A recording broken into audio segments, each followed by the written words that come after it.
hosted by 3 Korean American adoptees diving headfirst into what it means to be adopted, Korean American, and more.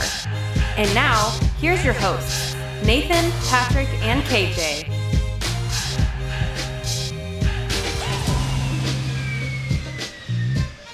It's fine. Welcome, everyone, to the Janchi Show. It's your boys, KJ, Nathan, Patrick, here with an episode with an interview. Yeah, I don't know. I feel like it's been a while. Like, everything was messed up, but it's nice having, like, the more kind of regular solos and interviews interspersed. We're not doing only interviews or only solos, so I like this feeling. But, fellas, how are you doing? Great. Except for the sicknesses. Yeah, you got a lot of sickness running around your house. Doesn't ever leave. Yeah, what the heck, man? I don't know. It's the time of the year. It's that time. It's that season. And you have kids, so yeah. I have little cesspools running around. Little Cesspools is the name of Nathan's kids. Someday when they're older, they're going to listen back and go, "What? You call me a cesspool?" That is a good band name, the Little Cesspools. Isn't it? Right.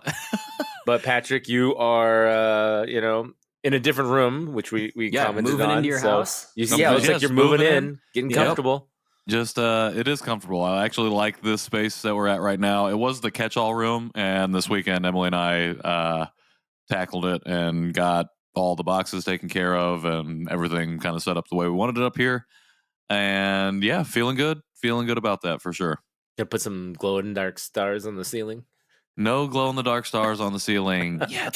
I don't know. It's like a projector. Yeah, I know. It's because it's so angled. I feel like it needs. No, definitely the ones that you got when you were a kid, and you just stick them up right on the big glow green or whatever. Yeah. Glow in the dark. No, yeah, I'm doing great. Doing great. How are you doing, KJ? I'm good. I recently accepted a new job, so real spoiler alert, old job. Spoiler alert, old job. KJ's old job. He got a new one. Oh my gosh. Nathan, that's my favorite joke of yours that you've ever told. Thank you. Knock that one out of the park. So I'm going to be a web developer for the Choctaw Nation, which is a Native American tribe in southeast Oklahoma. So that's exciting. Yeah, I'm really, really ecstatic. It's really like a dream job to be able to use skills to be in a career that I want to be in, to be able to use my skills to, again, like just bring people together, and especially for a Native tribe, I think is really cool. So yeah, I'm excited about it. And thanks. I'm very excited about this interview. When Kim filled out our form and we kind of were reviewing it before we interviewed her, I was just like, oh man, this is going to be an incredible story. And it really is. I think it's just, I don't know. It's really good. It's like I'm literally running out of words. It's good. Yeah, no, it's good. It's Kim's really vulnerable. I think that's the thing that really like stood out to me. She's really vulnerable, and she goes into, like a lot of her pain, her experiences growing up. And she has the privilege of, at this point, being able to like kind of bring that chapter to a close. And so it's a really full, rich story. So, yeah. And before we roll to it, just want to give a content and trigger warning that there are mentions of suicide, attempted suicide within this conversation. So just wanted to give anybody a heads up prior to going in. But Nathan, do you have any thoughts before we roll to the interview? No, excellent. It was excellent speaking with her. So yeah, roll it in. All right, here we go.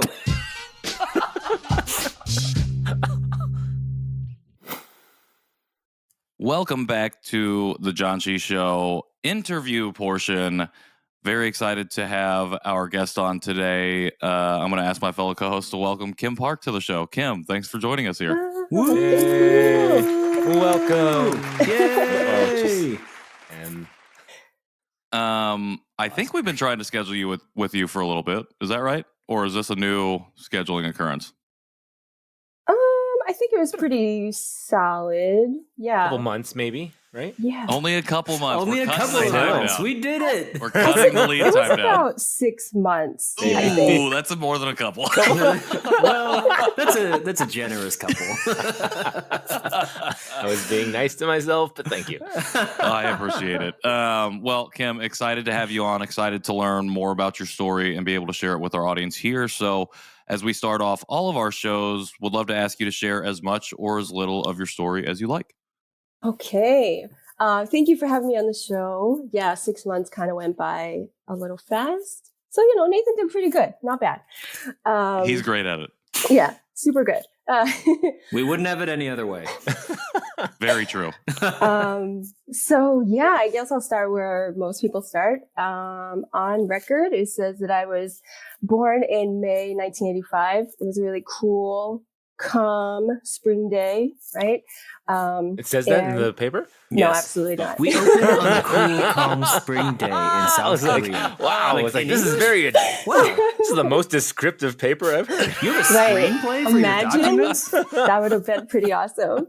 So yeah, on record it says I was born in May 1985, and I was born in Chonin, and I went to Eastern Social Welfare, and I stayed with a foster mother in Daejeon.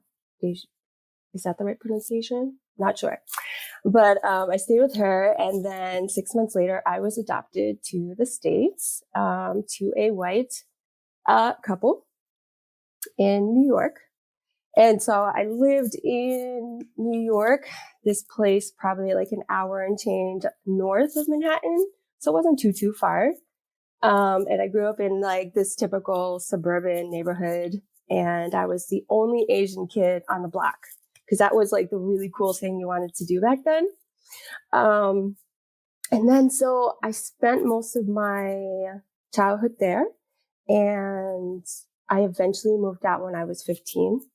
And that kind of led me to live in other places. And so I actually was able to graduate high school, surprisingly, even though I was really close to failing. But that year, crazy enough, they messed up the Regents exams for math, and everybody who failed, they passed with a 65. Ooh. So that's literally how I graduated high school. All right. I had a really hard time living in that neighborhood. So I lived near people who would kind of harass me and bully me on the street. So little things like riding your bike down the street, neighbors would come out and call me a Chinese bastard. And they would make all these really harsh racial slurs. But, I was so young, I didn't really know what the hell that meant. You just kind of say, oh, okay, you just don't ride your bike there anymore. So, and then of course, with peers my age, that was really hard too. But I don't want to forget the parts where the upbringing I had was really challenging. Back then, I didn't know what it was. In fact, I don't think a lot of people knew what it was.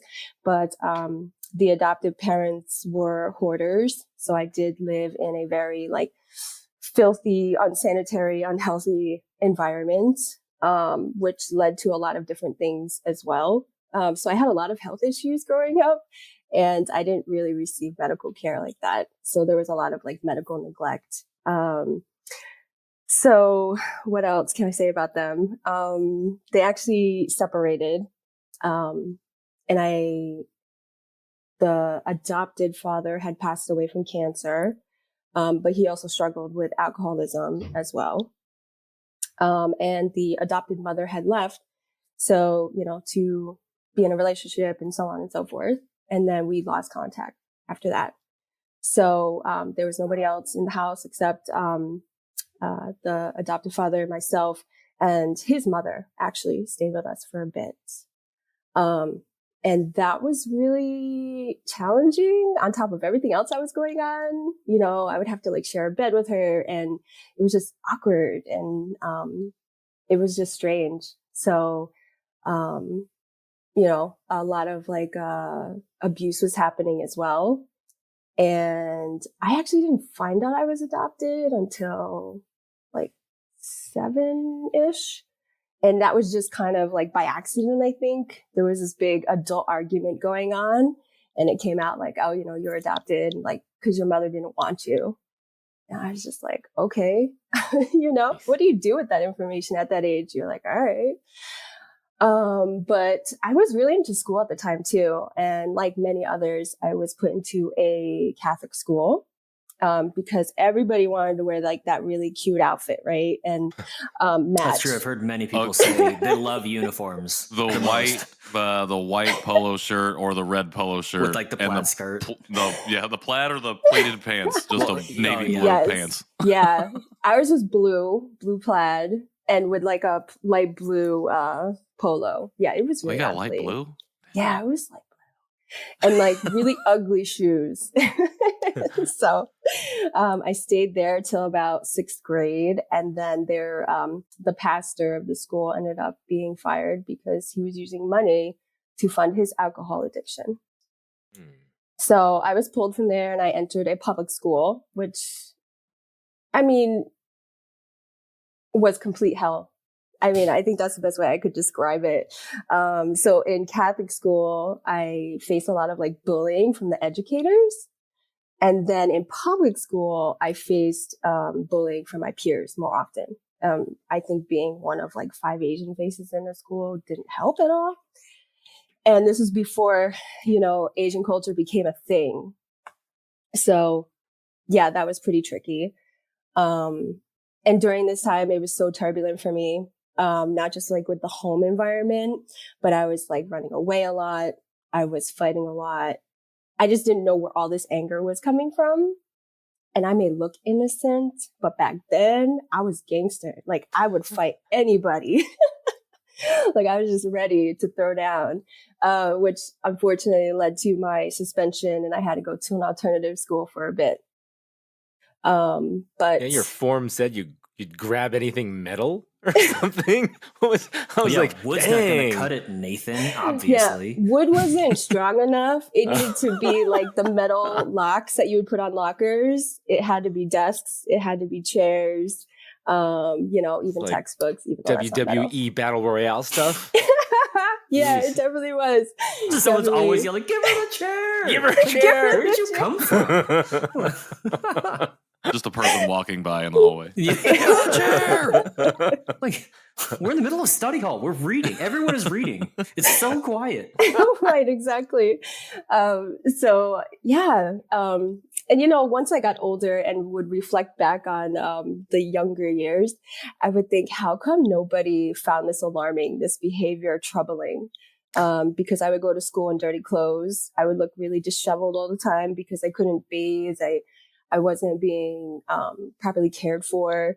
You could tell that I would be hungry, right? So, because that was another thing I would experience is a padlock was put on the refrigerator.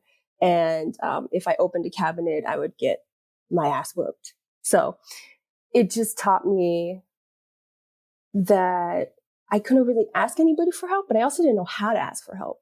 Right. But then as I got older, I was like, wait a second, how come CPS wasn't called? Nobody like rang the alarm. Like something's not right here. So yeah. So anyway, fast forward, I did move out of the adoptive father's house when I was 15 and I moved in with a friend, and their family for a little bit. So that kind of helped in a way because it also exposed me to what a healthier family environment looked like as well. And they were all intact. So it was really mind blowing for me. And then from there, I was able to just kind of graduate high school by the skin of my teeth. I did go to this really crappy community college because they had a dorm. So I figured, I don't have to pay for an apartment or whatever. And I ended up going there for a semester. And then I dropped out because I started getting harassed by people on campus. So I ended up leaving. And so that's 18. And then I decided, what do smart 18-year-olds do? They relocate to a whole new state with no real plan. And that's exactly what I did. I moved to California. So I moved to California and I tried to start this life because, being young, immature, and stupid, I was like, yeah, I know exactly what I can do. So I was doing like stupid jobs, like childcare and being a waitress. I was the worst waitress. Just like hands down, the absolute worst. Like I would bring their food just shaking because I was just so nervous all the time. And I think they pitied me, so they would tip me because like, oh, this poor girl is so nervous. Like, here's $5. So I stayed there for a little bit. It wasn't really working out. Cali wasn't really my scene.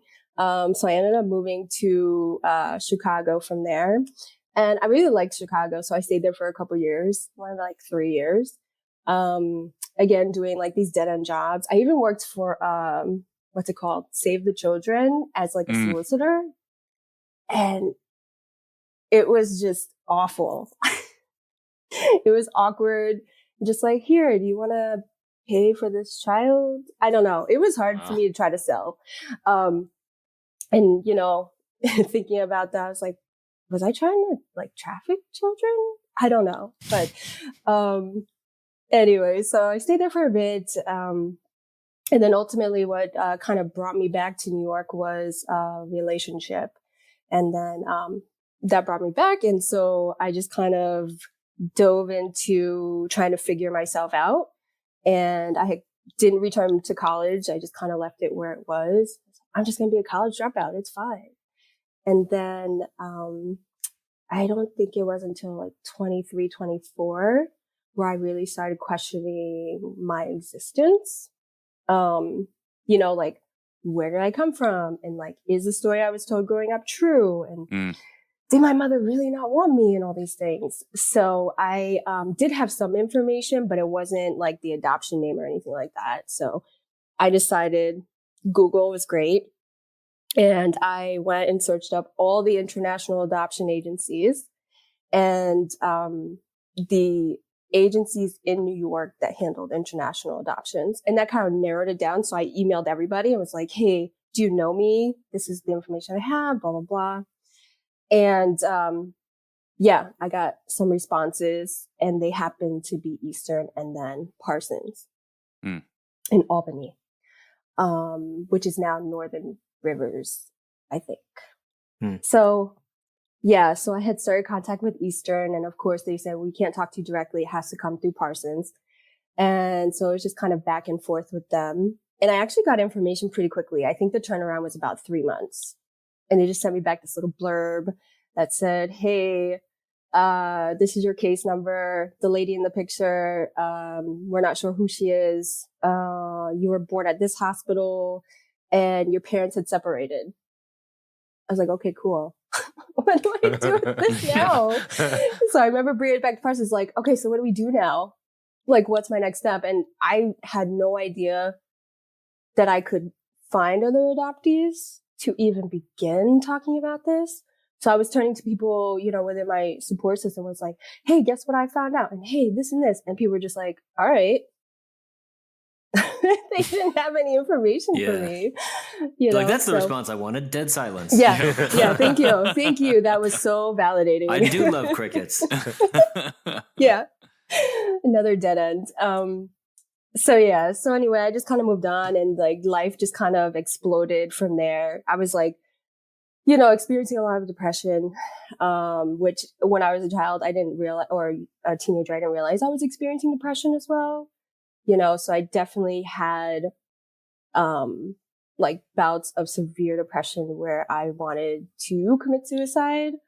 And I remember the youngest time was when I was 10. And it was just the thought of like, oh, I don't want to live. I just don't want to be here. So I would like, break fragile items like glass or something. And then I would just like cut my skin and just see how far I could go. Again, like nobody thought that was problematic. So, and I think it boiled over in my 20s, finding out that there is information about my history out there, that I couldn't get any further than just a stupid email with one paragraph. And then I didn't really have a great network in my life to help me kind of piece stuff together if that makes sense. Mm-hmm. So that kind of led me down like another path of like self-destruction, just placing myself in really risky, dangerous situations. And I didn't value my life. I didn't care. I didn't think I had any value as a human. And, yeah, so I tried taking my life seriously when I was 16. And, obviously it didn't work, you know, but I knew what it meant this time. So, and I'm sorry if it seems like I'm bouncing all over, but it's like difficult to talk about certain things. Yeah, there's like a little bit of shame connected to these memories, you know, like, damn, why, if somebody had just helped me or, you know, just saw me in pain, you know, that was like really hard for me. So yeah, so I was in this serious relationship. It exploded. It was like one of those things where it was like great until it wasn't. And, a lot of things were going on. And then, I kind of left the birth family stuff alone. I was like, it's a dead end. Like, I just give up for now. But I think at the time I didn't have the bandwidth to carry it anymore by myself. So anyway, yeah, when I was 29, I was pretty much at a crossroads where I was convinced that my existence didn't matter at all, no matter what I did, who I spoke to, how loving or caring or whatever I was, which really just meant I was a people pleaser, an overachiever. Because during that time I did obtain a master's degree, and then I went on to get another master's degree because, you know, accolades meant something. So, so yeah, I ended up trying to commit suicide at 29. And I remember being at the hospital and this nurse came up to me and said, "You don't belong here." And I was like, wow, nobody's ever told me that before. You know, just meaning like I didn't take it as you don't physically belong here in this building, but like you just don't belong here in this dark place, like in this sad place in life. And I took that to heart. And then, you know, miraculously, like I was released. I kind of fought a little bit with the psychiatrist, to be honest, but I was released. And so I remember walking out to my car, trying not to run too fast. You know, I didn't want them to see like, oh, she's excited. I just remember trying to walk really fast, but not make it obvious that I was running out of there. It's chill, but I'm sprinting. Right. Exactly. Your arms are pumping. Exactly. Don't look back. Don't look back. Don't look back. Exactly. Don't look back at all. And so yeah, I walk out to the parking lot, I walk to the car, and I remember just sitting in the car thinking, holy shit, I just made it out of there. And I had this moment of overwhelming hope. And I don't really know how else that could happen for me at that time of life, because I was so hopeless for so long. And then, you know, I attribute it to like my relationship with God now, and like, you know, him finding me at this specific time in my life,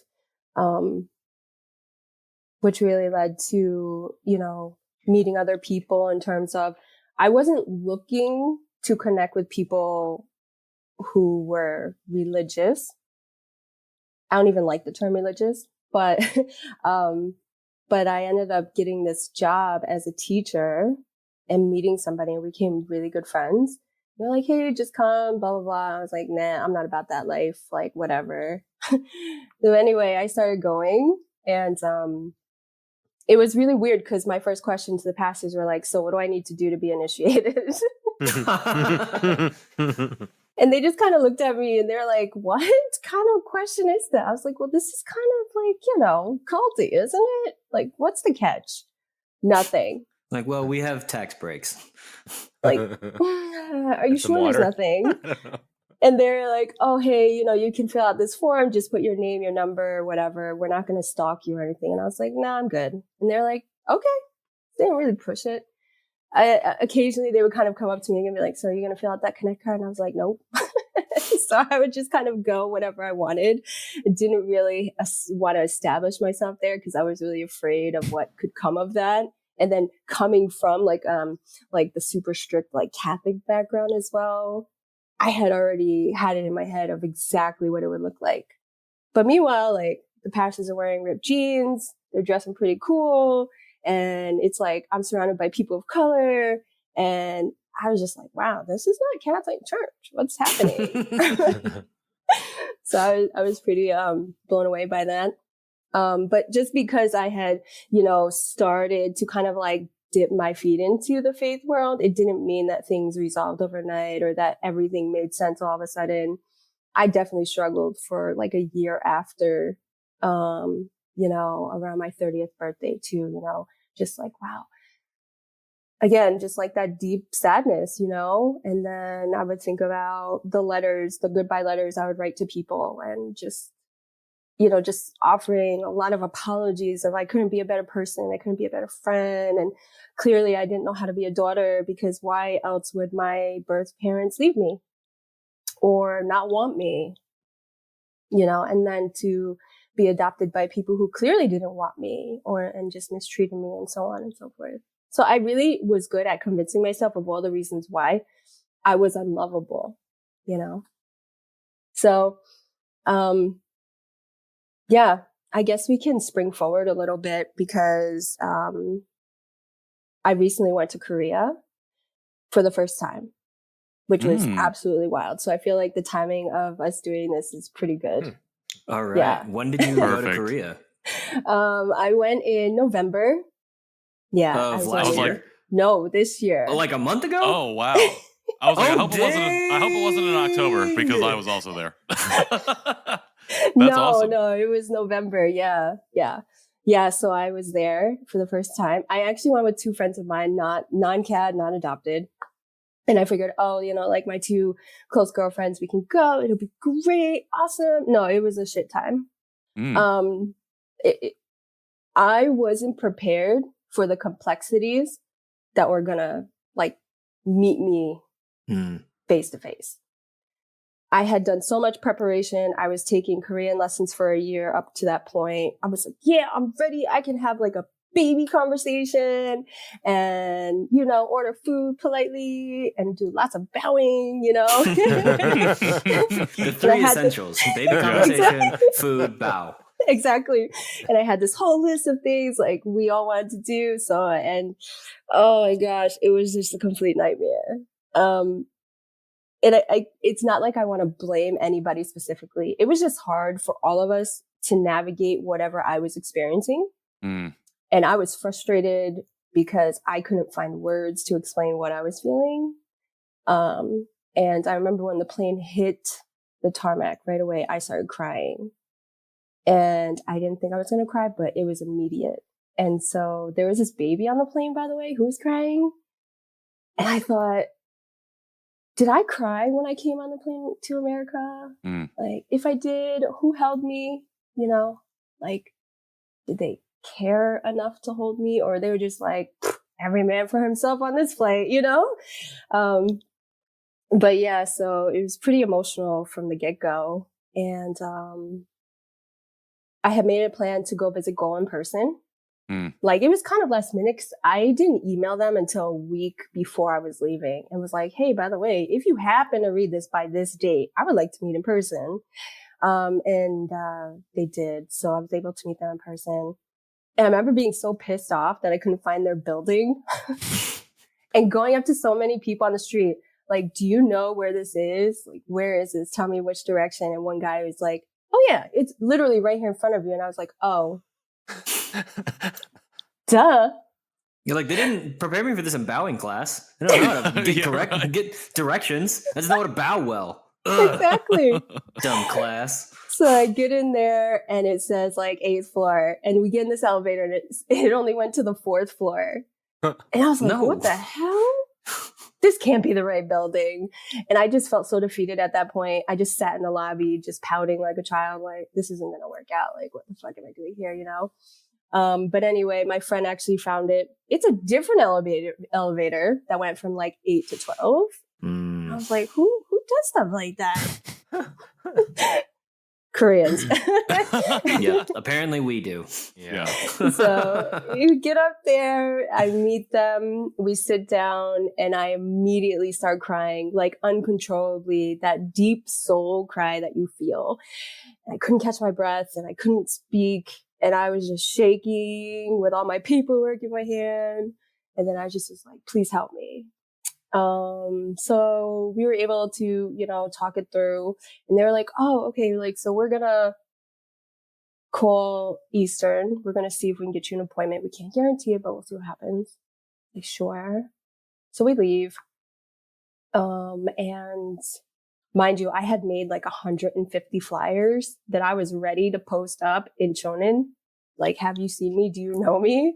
And they were like, yeah, don't do that. It's like, all right, fine. You're the professionals.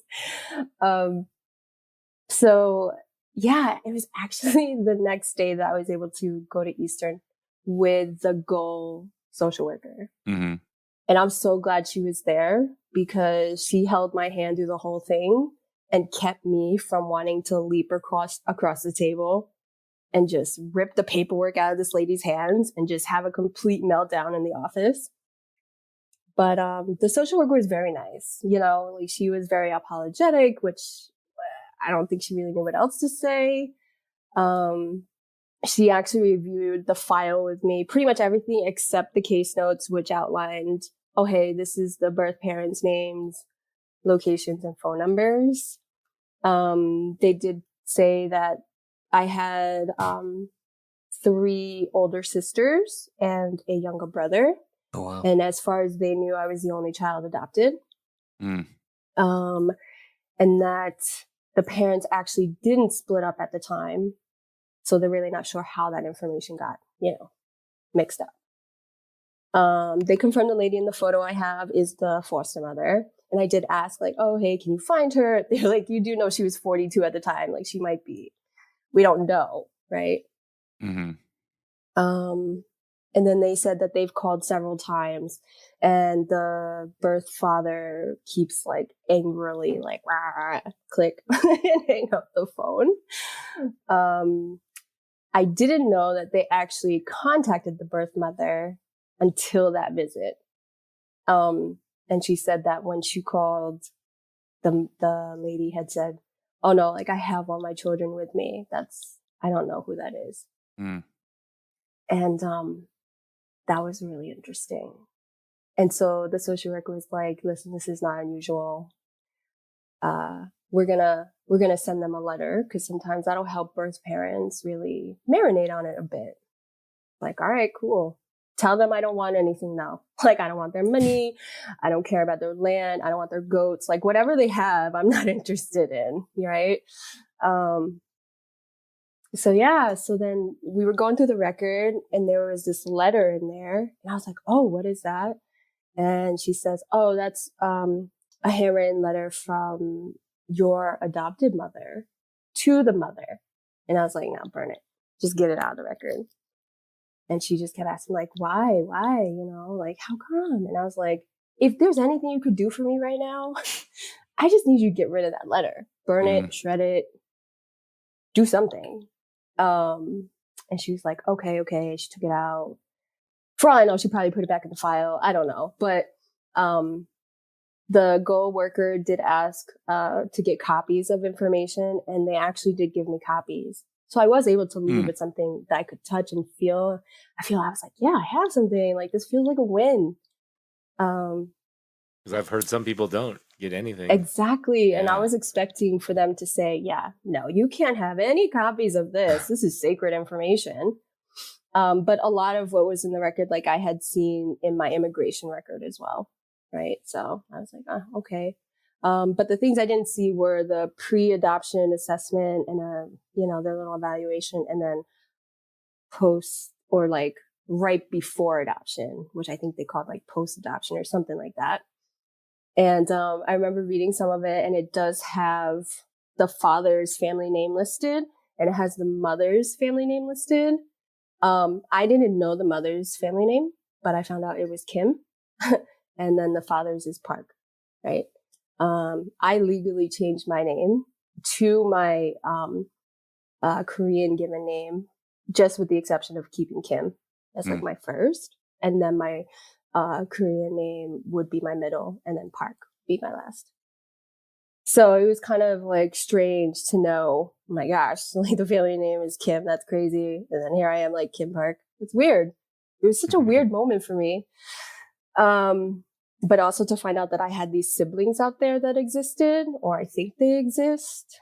It's, and then I come up with all these stories like, was I like just like, did my birth mother have an affair? And then was I like, I don't know, right? But the mind goes to that place. So yeah, anyway, reviewing the documentation, and it says that, it's very hungry all the time, and I love naps, which is still true today. And I think one of the things in the papers that really got me was that it says that I was a very lovable baby, and that I would seek out the foster mother all the time, and I would hold her hand, and that they believed I would do really well in a loving family, ultimately. And I was like, this is a crock of shit. So, yeah. And then Goal and I, we had a conversation. They're like, listen, all we can do now is wait and see what happens. And then they explained their process with using flyers. They have a format, and they said, when we find out the exact location, that's when we would do flyers, but it's been a month. I don't expect anything to change. I also started this journey back in 2009. So yeah. What's a month in 13 years? Exactly. Right. Yeah. Exactly. It's just a drop in the bucket. So yeah. So yeah, I mean, I could say right now that the past year has been really life-changing in the sense that I really started leaning into like really nurturing my identity and exploring the things that were really uncomfortable for me, because it was easy for me to hide behind accolades. It like if I had met you guys a few years ago, I'd have been like, hey, my name is Kim and I have 2 master's degrees and this is my career and this is what I do. But I will tell you nothing about myself. Mm-hmm. It's strictly surface level and only accolades. You'd be very impressed with my LinkedIn page. Exactly. But you'll never see my Twitter. Yeah. Never. So yeah, just learning how to kind of put the pride aside and come to terms with a lot of things. I know that people kind of use the term like coming out of the fog, right? I would really say that coming out of the fog happened for me in 2010, but I didn't know what to do stepping out of the fog, if that makes sense. Sure. And I don't think it was up until like 2 years ago where I really started being intentional with what I was doing, whether it was taking Korean lessons or like researching more, watching more K-dramas, having conversations with people in my life who I trusted a great deal with these thoughts. So yeah. And here I am in Michigan. How I got here, I don't know. But it's really cool because actually when I had joined this reading group about a year ago, I had met some awesome people scattered all over the place. And one of these people were from Michigan, and we just kind of clicked right away. And I was like, hey, this is like what I'm looking to do in life. I'm looking for a change. I'm looking to move. I just don't know where. Now, mind you, like prior to that, I had been looking to move for like a year and a half. So I just made a list of places and I just started visiting for like short weekends to see if I liked it. Most places I didn't like. And then so she's like, hey, anytime you want to come here, I'm down to meet you. Like, we can hang out. And I was like, cool, how's next week? And I pretty much booked a flight and I was there. Oh my gosh. Ugh, this is so embarrassing. So I come to Michigan, totally ignorant of, again, my own feelings. Because that's what I like to do. I like to squish those things down like they don't exist. Mm-hmm. Come to Michigan, again, with one of my good friends. And my friend who was already here said, hey, I put this to get together and 10 people are going. And I was like, 10 people? Who has that many friends? I'm like, what do you mean 10 people? Okay, that's cool. She's like, you sure that's fine? I was like, yeah, that's fine. That's fine. I go to this place and my friend is like, hey, look at all your cousins. There's so many Asian people around. And I was like, yeah, there is. Like, I just didn't know what to do. So we go in, we're ordering our food and stuff. And my friend comes up to me. It was the first time I had seen her in person. So it was awesome to see her. And she's like, yeah, whenever you're ready, come outside. We're at this table. And I was like, cool. I already started having a panic attack. And then I go outside. I go to this table. And there's all these Korean adoptees. And I was like, yeah, I think all the blood just left my entire body because I froze up. I didn't know how to speak. Like, I really forgot how to speak English. And I just sat there stunned and in total shock. And as much as I was uncomfortable, as many times as I had to get up and go to the bathroom because I would cry, or I had to go give myself therapy and walk myself through the anxiety. It was also the first time I felt really seen. But meanwhile, I said absolutely nothing, right? Not a word. And everybody just kind of went on with their lives and they were having conversations. And I remember at one point somebody asked me a very direct question and I just stared at her like my answer is here. Sorry, brain bad, English broken. I'm sorry, could you repeat that and then actually don't repeat it? Could you repeat that and immediately pass me a whiskey or something? And move on to the next person. Yeah, please. Exactly. Please and thank you. Okay. I'll try again. As though I didn't think it could get any worse. I was thinking like, oh my gosh, like I was hyper fixated on my food for whatever reason. I was like, oh, I'm really hungry, but I'm not hungry. I want to eat this food because it'd be a waste if I don't. And then I was like, hey, can I borrow your fork to somebody like I had never met? And they were like, I don't think you want to use this fork.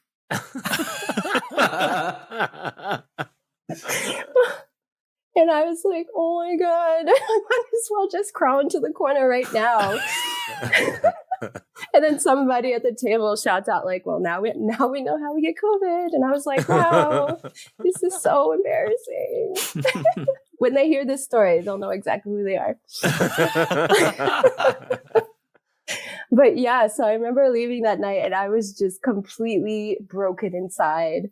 But also excited at the same time because it's so healing to be around others. And nobody talked about their story, nobody talked about their history and everything. So it was just like, yeah, cool. What do you do for a living? Oh, you're a therapist? Cool. Like, I'm like, yeah, I think I'm a therapist. I don't know.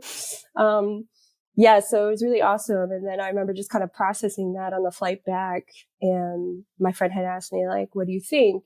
I was like, I don't know what I think. I think I just peed my pants in front of everybody, I think I just asked for that fork and it didn't work out. Asked to borrow a used fork like a moron. And it didn't work out. And they said no, like a moron. They had the audacity to say no. Like, no, it's 2020. We can't just give forks to people. Yeah, my friend will never let me live that moment down. So yeah, it's funny. So I get back home, I walk through the door of my apartment and I immediately said, this is no longer my home. I knew that Michigan was going to be my next place. So I was like, let me just be sure. Let me go back out there. So a few months later, I went back out and try to get that guy's fork. Yeah, let me go see if I can get a fork, and then that'll make it. I'll make. We're gonna have a replay of this. You should have just brought a whole bunch of forks and started handing them out as gifts. You get a fork. Fork for you. Here's a fork for you. Oh my gosh. And so I come back out. It was a little better, but I was still very anxious. I was still very nervous and all this stuff. So I was just a blabbering mess. I'm sure I said things I probably shouldn't have. I don't really know, but anyway, so, I just kind of kicked it into high gear. I was able to like search for apartments and jobs and stuff like that. And no joke, I was working with a really close deadline of October. And 2 days before I was supposed to move, I received job offers. So mind you, I'd spent these months like hustling it out and doing all these things. And it came down to the wire. I was like, yes, I'm not going to be homeless. All right. So yeah, it worked out really well. And since I've been here, it's been very peaceful for me. I'm surrounded by these amazing people who are extremely supportive, and so caring and so generous. And like they have been there from the beginning. Whatever you need, just let us know, so on and so forth. It was a different support, compared to what I've experienced before. Sure. And it's like, man, I don't need anything. I'm good. Okay. I'm hyper independent over here. I can survive. I know exactly what to do. I used to sell watches out of the trunk of my car when I was a teenager. So I can do almost anything. But anyway, so, but learning in the process how to receive help from people and not believe that they necessarily want something in return, it's not one of those things where, hey, I'll love you if you do this for me. Right. It's like, hey, I love you because I want to love you, So it's definitely been a journey for sure. And so being vulnerable, being on this podcast is really difficult. But I knew that when I went to submit the form, it's kind of similar to what I tell clients. If you're doing the same thing all the time, you're getting the same results. And you don't like them. Why don't you try something different to get a different outcome? And that's kind of what I had to tell myself. And it's proven to be really beneficial so far. And now here you are. And now here I am. Here you are. I want to say first off, thank you for sharing so much of your story so vulnerably. Really appreciate it. I think I speak for myself, but I think I can speak for all of us here when we talk about the privilege of being on the receiving end of someone's story. I think it was laid bare in the telling of yours. And I just want to affirm you because I know you talked about you started this journey in like 2009, 2010. Didn't really start doing that deep dive until about 2 years ago. And before we got on the show, you had mentioned to KJ and I, you're like, I'm worried about sharing this publicly and am I talking coherently, am I able to tell this story? And I just wanted to affirm you in that you told it so beautifully, so eloquently, so well, touching on so much of it. And what I took away from it, this overall overarching narrative of your own lived experience, is that you were building up to this point of being able to share it.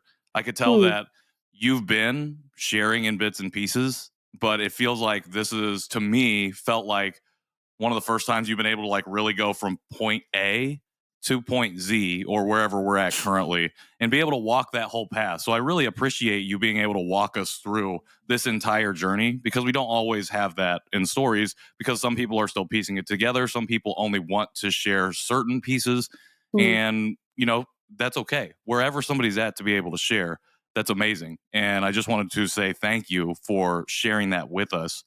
And what the other things that really stuck out to me is what got me thinking is all of these things you talk about in this hindsight mindset, because that's where a lot of my story has been at lately. It's really been in this reflection piece. And two things that I wrote down as you were sharing were actually three things. Two questions. One's like, where is this anger coming from as a child? When you think back and you're looking back at your childhood, obviously from your lived experience, the things that you had to go through, that's where a lot of that is coming from. But like really thinking about and questioning, why is this here? How can a child carry so much of this burden, so much of this anger? To then go into the second question, which is, why did no one find this behavior alarming? And I think that question really hit home for me because I'm thinking about like, even though our lived experiences are wildly different, just thinking about some of the things that I did to act out, and it's like, how did nobody realize that there were other questions that we should have been asking? Like, this isn't normal behavior, but we're hand waving it off like it is. And then something you said, probably I think right around in the middle, it's like you had talked about no one had ever seen you in a specific way before, and then you were able to finally be seen. And I think that just was really, really powerful to me, because it's like, it's not the epitome. Obviously, no one single story represents everyone in the adoptee community or everyone's experience, but that that yearning to be seen, to be heard, to be validated is so powerful and so central, I feel like, to a lot of our communities, and really, honestly, a lot of any marginalized community, any person that has felt the oppressive boot of a number of different things, capitalism, the patriarchy, whatever it might be, who has just wanted to say, hey, I'm here, and I do matter. And being, not only being able to have somebody say that to you, but then be able to then say that to yourself, I think is so powerful. And I feel like all of those things I just felt radiate out of your story. And I feel like not only is it a pleasure and a privilege for us to be able to hear and then facilitate this, but honestly, for our listening audience, like, I think it's a real privilege and treat to be able to share your story with them, because I do think that it does what we have set out to do on the show, which is to bring a balance, to bring nuance, to inject, to strip the binary and inject the plurality of what it means to be an adoptee. So all of that to say, I don't actually have a question, which is normally how my long diatribes go, but I just really, really was taken in with your story, and I thought it was really, really powerful. There's tons to unpack, but I really appreciate you again walking us from point A to point Z. I thought that was really, really well done. Thank you. Thank you. So it didn't sound like a toddler trying to piece together their first words. Okay, cool. Not at all. No. Not at all. Yeah. And also, I mean, the fact that you filled out your guest form to come on the show, 6 months ago, but so much information was in that prior to what you've told us just now too. You know, you hadn't gone to Korea yet. You hadn't you hadn't moved, correct? You hadn't moved to Michigan Nope. yet. So all of these new bits of information are kind of new to us because we read the form. But your form itself had so much information. It was very, just well narrated on your feelings and things that have happened. And I know some of the things you said already, just now that repeat some of that stuff, but there was just to hear the emotion in your voice, to hear, the additional bits of information that we didn't know, I think was very valuable. And definitely, like Patrick said, I appreciate everything that you said and, letting us come along with that story.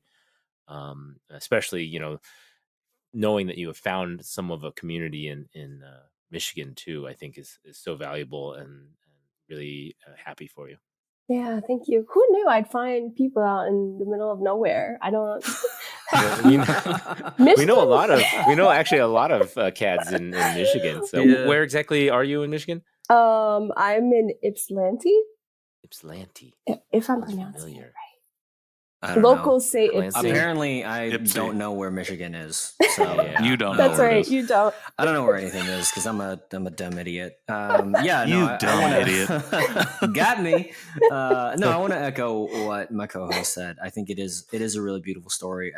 Hearing the narrative arc. I mean, it is literally a movie, right? Where you go from being adopted and feeling unseen and all of the harm and the tragedy from so many different parties of regularly being unseen to finally being seen. It sounds like both from a divine perspective, but also here in the physical world by people who love you, people who understand you, and people for whom there need be no translation is so powerful and so wonderful. And it does feel like, I won't say it's A to Z, but it certainly feels like there has been a section of your life that maybe is able to be closed, or at least you can put the pen down, and you can go back and read it anytime, but you're done writing that section. And I'm curious now, I love that you had a 10-year gap between your like coming out of the fog moment to like, actually, I'm going to do the work, because sometimes that's how it happens. And I think for the three of us, it happened very quickly. We're like,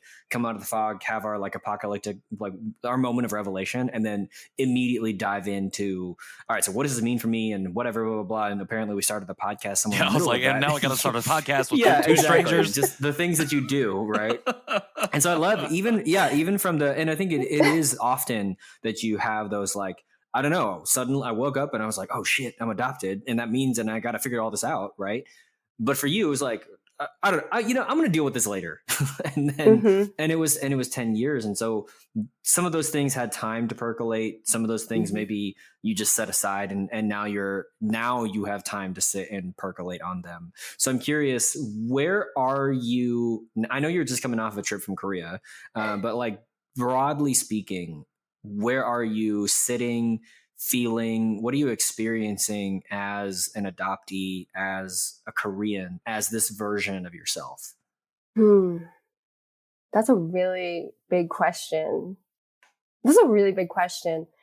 I haven't, since I've been back from Korea, I have not fully processed what happened. I've barely spoken to my friends whom I traveled with as well, right? Because right now I just don't really know what to say. Besides like send a meme or like a GIF, just let them know like, hey, we're all still alive, because that's what adult friends do. But I don't text my friends, so don't worry about it. That's how we know that we're not Patrick's friends, because we get texts with him all the time. Yeah, that's right.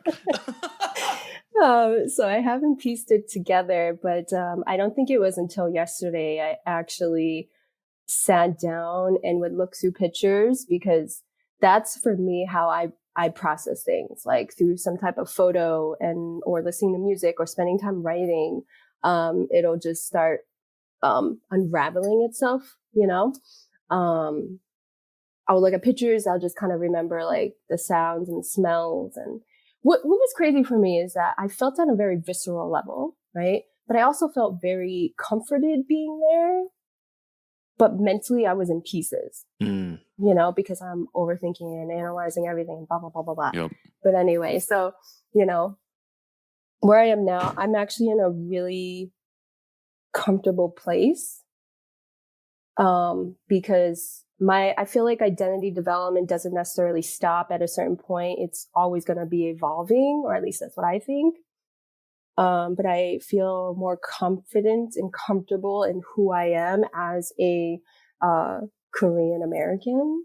I'm not so ashamed to be around other Koreans, because I used to be. Same. So used to be. Oh my gosh, that self-hatred is so real. Mm-hmm. And Very I would real. just like sidebar, like I totally was not into Asian guys. And I was like, no, don't you dare look at me. But it was really, it wasn't really a thing back then. But now, even when I was in Korea, I would look at couples and I would be like, wow, they are so beautiful together. It's just a different lens I see through now, you know? And I was like, wow, has this beauty been here this whole time? Like, what have I been missing? Has my vision changed? What's going on here? Exactly. Yeah. But I would say I'm definitely in a good place. I'm in a really good place. I'm really excited to move forward. I'm still scared, right? Like I'm developing new relationships with people. That's scary.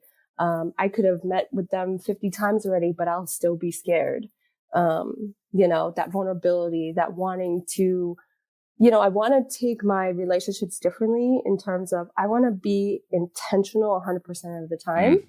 And I don't want to take this for granted, because I don't know if everybody realizes the healing that they've provided me, which has been such a gift, which was a piece I didn't know I was missing. Because I thought I had life figured out. Like life was good. I was no longer suffering from depression. I was really successful in my career, all these different things, And I was like, what else do I possibly need? Koreans, apparently. So, that's kind of what has been, the best part of this year on top of going to Korea. So I don't know if that answered your question, but I hope it kind of did. Yeah. I like what she said. I just wanted to say I like what she said about like your identity work will always be evolving, like it's always going to be ongoing. And I just wanted to clarify when I said points A to Z, I'm looking at it like the Excel spreadsheet. So Z is not the end. Now it goes to Now you go double to A, double B, Double double A. C. There's continuation Now we there. get So to I just wanted to battery clarify. level. But So again, I'm happy that you're in a much better place now. The community that you found, the move, you just said you didn't want to call it really religious, but spiritual or whatever you found. Are there other things? And you kind of briefly mentioned the writing group and stuff. Are there other things that you have found that have helped you in this time? Yeah, so the writing group has definitely been a big part. And then there's like another hangout group. And then there's like a CADS Kids Free group that I'm into. And like all these really cool CADS events. After Dark. CADS After Dark. Yeah. I want to. But I've been more comfortable putting things out there publicly in writing. I do work for a private practice, and they do actually have a blog specific, for the therapists there. And they always want it to be as, open and honest as you're willing.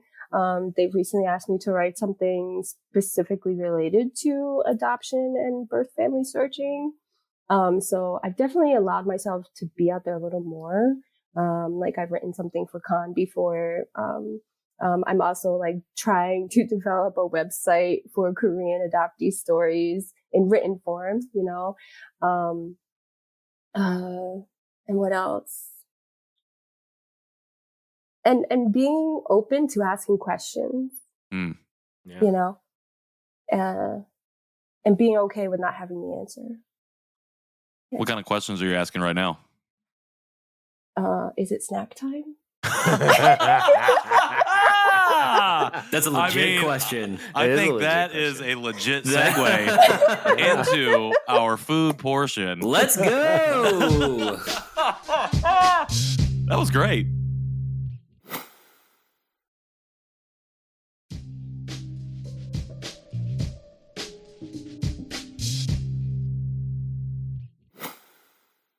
Welcome back to the Janchi Show food portion. This is where Food we portion. eat. This is Kim has been waiting for this moment to I have. eat.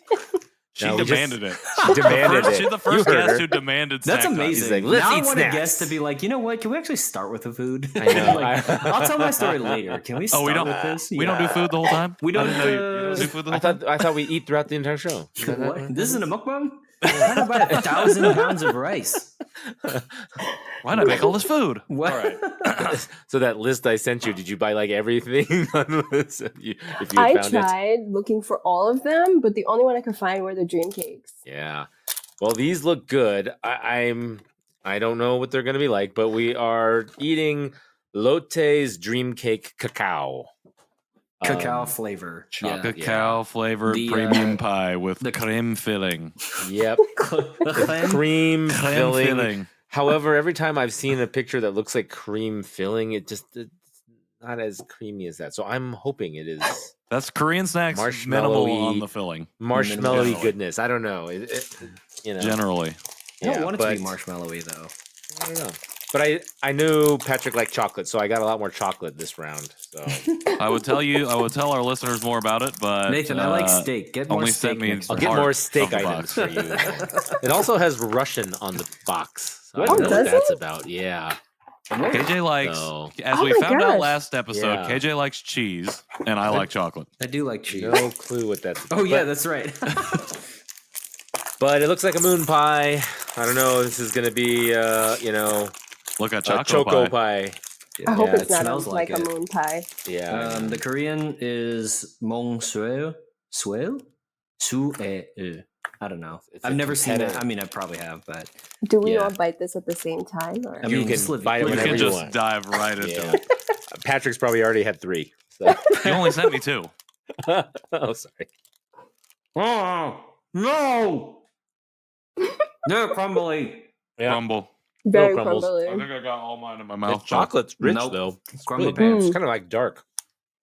That's a lot more filling than normal. Yeah. Okay. than a normal Korean snack, I should say. Okay. Mm-hmm. Okay. Not bad. I gotta take a couple more bites. This is like a one biter though because it's melting onto my fingers and it's crumbling apart. I know. I was like, I need to finish this one so I can not have chocolate on my fingies. Oh, my fingies. Man. So I hope no one's allergic to peanut. Now that I ask. Better go check on your kid.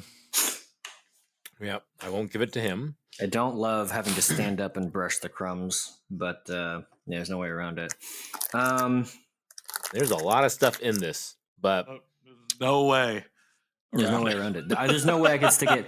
See, okay, so here's the deal. My solution to things that break apart when you eat them in half, like, for example, a piece of sushi. So I see some people try to like bite that in half. I'm like, just put the whole thing in your mouth. The whole thing in your mouth. And they're like, oh no, why did the sushi break when it break? Whatever. So, but this is way too large to put into my mouth hole. Wait, what? So This thing is tiny. this thing is in what world, sir? I'll put this In whole thing in my Patrick's mouth world. right All now. right, do it right now. in All right, I will. Patrick All right. in the world. This Well, is- like, have you world. not? Is that not how you eat cupcakes? You just put the whole thing in your mouth? The whole Yeah. thing? Yeah, because it falls Sir. apart if you bite it in half. Oh my gosh. No, you're Look at supposed this to thing. cut the bottom off of My it and then put it on the top and make a mouth sandwich. cavity. Do it. Oh man, look at Wow. that. He did it like a champion. He did. Nope, I cannot. I can't. My mouth hole apparently is too small. So yeah, the chocolate is oily. I thought I was gonna come away with chocolate on my hands, but I didn't. So now I don't know what's on my fingers. Oh, But I have it's not chocolate on my hands. Maybe I just I, ate it quick enough. concerning the chocolate, I definitely feel Concerning Concerning chocolate. chocolate. isn't this a fine review show? Yeah. Nathan of Clondalk. Concerning the chocolate. I believe was it trying was to be my proper. great grandfather in 1847 who first invented the chocolate. The chocolate fields Fine. of Oklahoma. Speaking of the chocolate, no, I like the chocolate. I think it was the darker flavor of this chocolate. It definitely is different than the Choco Pie. I It's think definitely there is richer, I think. Yeah, it's richer, Mhm. and the actual filling I also think is different than a Choco Pie.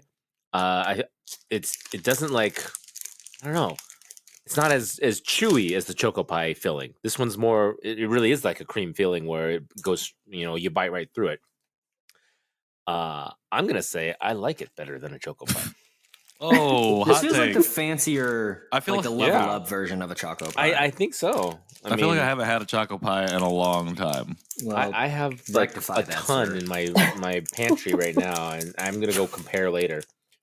Well, send I me know one. the pants make sense, but I expected you to just say I have a ton in my pants, and I was like, why? And then you said you finished a pantry. I was like, that makes no. This is a normal English sentence. I don't know what's wrong with my brain. And then he finished I- speaking. I apologize. I'm an idiot. And then you should see my pants pantry. No, Nathan, No, Nathan, Nathan, just sorry. just give it a loop. Just put it on loop. just put it on loop. Kim, what do you think about it? Not bad. It's not overly sweet. It seems like it's a pretty good balance. Mm-hmm. It is really crumbly though. Yeah. Definitely can't eat this in the car. True. Definitely not too Good bad. call. I don't know. Just think if it was like 70 degrees outside, the thing would be melted right on your hand Yep. in the Yeah. car. But it's pretty darn good. Yeah, I'm This is a keeper. mm-hmm. It's fancy. Out of 5, what would you give it? A 4. Ooh, a 4. Okay. Mhm. Yeah, it's up there. Okay. That's good. That's a good one. Nathan? I'm gonna go. I almost want to say 4.5, but I'm gonna back it down. 4.25. 4.25. Why'd you back it down a 0.25? I want to say the crumbliness of it and how quickly it melts. I don't know. I mean, that could be a good thing in some things, but like you said, I don't want to. It's just making a mess over here. So I don't know. I like it. Everything's well balanced. So that's why 4.25 to 4.5. That's why I'm in that general region there. It's not a perfect. It's approximately He's one like quarter. 4.3, 4.32. You know, Yeah, just right but in that area. But I think I don't know. I'm gonna have to go back. But I think I gave a choco pie like a 4 or something. So maybe even less. I don't know.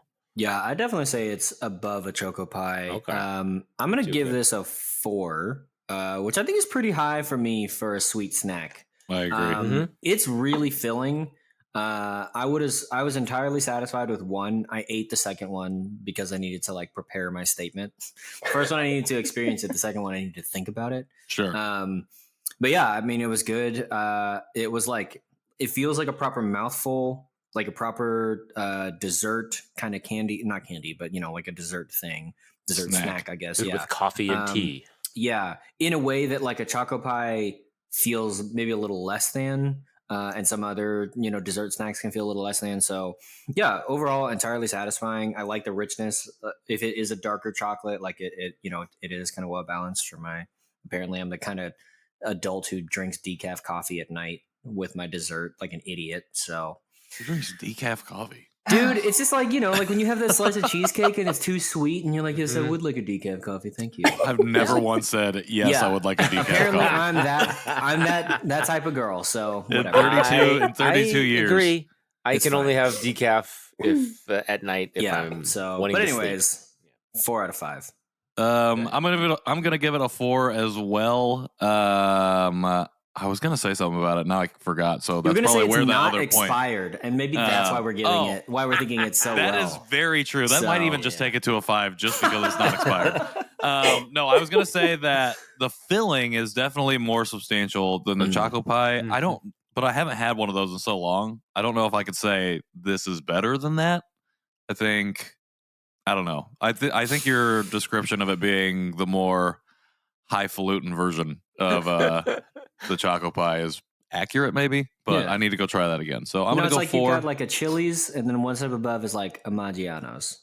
I don't know if that works everywhere. Maggiano's. Okay, No. that doesn't I mean, work it everywhere. does say- That's fine. All I my thought you were Texas gonna say listeners like will get it. TGI's. What? No, TGIFs? that's the same. That's the same. Fridays and Chili's and Applebee's are all the same tier. Oh, Chili's, Applebee's, whatever that tier. Step up is like Cheesecake Factory. Oh, okay. It's All like right. that. This is the Cheesecake Factory to the Chili's of the Choco Pie. All right. This I is guess a that makes perfect sense. metaphor. Holla at me. So if then you you're think putting I'm like a wrong. Cheesecake Factory on like a Lazy Dog level too. I don't know what lazy dog What's is. this lazy dog? Why is America so regional? Whatever. You're putting a lazy dog on the Dog and Suds level? Yeah. Oh, you guys don't know what Dog and Suds is? No, I'm very dumb. No, it's just like we're Tony talking about Roma's? regional restaurants. Yeah. It's Yeah. just nobody knows. Like, yeah, sure, I don't know what that is. All right. Well, with all of that humorousness out of the way, I don't even know what I was going to say. Kim, thank you so much for coming on and Yes, sharing your story thank with you us. so much. Would love to have you back in the future as you continue to move down this path, as your identity continues to evolve, as ours will, I'm sure. But would love to share in a conversation with you again, but can't thank you enough for joining us tonight. Oh, thank you. Thank you. Again, thank you for giving this space, not just for myself, but for other adoptees as well. And what a way to practice exposure therapy. But I'm happy I got to do it with you guys first. So, yeah. Well, And snacks we don't appreciate hurt. it. Just saying. Nice. It's a good addition. Yeah. I wanted to take a moment and just call out for our listeners' edification. Kim, can you explain how you found the Janchi Show? Do you remember? How did I find? So on your guest form, you wrote, I found the Janchi Show just by searching adopted podcast and maybe Korean on looking Apple up Podcasts. adoptees and Korean adoptees. Yeah. Yes, what you wrote. yes. Which is really, really wonderful. And I wanted to just give you a shout out because I think for many reasons you represent kind of even as we talk about your story at this point being like pretty like full narrative, you represent for us another kind of cycle of like full narrative because Patrick first kind of started his podcast journey, his Asian American journey, his whatever journey by just Googling Asian podcast it was an Asian American podcast and It was just Asian American, yeah, in Stitcher. And that's how I found Dear Asian Americans. And that's like how really without that, like, I don't know that the Janchi Show would exist. And you wrote some things in our guest form that just really encapsulate like who we want to be. And you're really gracious with that about why for coming on the podcast. And so we're really, really grateful to be a part of your journey, to like, not only just like in you telling your story, but even just in you listening and being like, yeah, I think this is a safe space for me. So thank you for letting us be part of your journey. Thank you. Thank you. I think that what you are all doing is really important. So I hope, even if you have moments where you want to minimize everything you've done and the things that you will do, I hope you realize that like somebody like me or other guests that you've had, or people even considering coming on the show, that you're giving this really sacred space for people to come in and just bear like these really vulnerable places, you know, those secret places, right? That we may want to hide from others. But you know, just you being here also encouraged me to want to do it, you know, do the scary things. Even creating a podcast is scary. Like I thought about it and I was like, no, I'm good. Like, I'm doing that. It's a lot of work. Yeah. So yeah, lots Me of too. credit to you guys for what you do. Damn, Kim, you're gonna make me cry. I really appreciate that. You did write some really nice things about your wife coming on the show. I'm glad, KJ, that you highlighted that, and it just means a lot. So for anybody else who's out there who might be listening, who might be interested in potentially coming on, sharing their story in whatever form or capacity, we would love to have you. You can go to @Janchi Show on any social media platform to find us. If you go to our Instagram, there is a link in our bio where you can find out how you can sign up to be a guest on the show. You can also go to janchishow.com to do that as well, I believe, but you can also check out a bunch of other stuff like our store, our support page, all different kinds of things. If you're so inclined, you can send us an email to janchishow@justlikemedia.com or leave us a voicemail. Nathan, what's that number? 972-677-8867. 972-677-8867 is that number. And if you are also feeling inclined and you want to support us further, we would love it if you could leave us a rating or review on whatever podcast player you're listening to that provides that option. That would be great. We really, really appreciate that as well. If they want to find us out in the world, Nathan, where can they find you? And Nowak on Instagram and Nathan Nowak on Facebook. I'm at KJ Rilke, wherever I want to be found on the internet. And I am at Patrick in the World on Instagram, patrickintheworld.me for my website for everything else that I'm doing. Again, Kim, it's been an absolute pleasure. Cannot wait to have you back on the show. Can't wait to continue seeing what you do on your journey and following along with that. Fellas, can't wait to do it again next week. And until that time, Janchi Janchi. Heyo!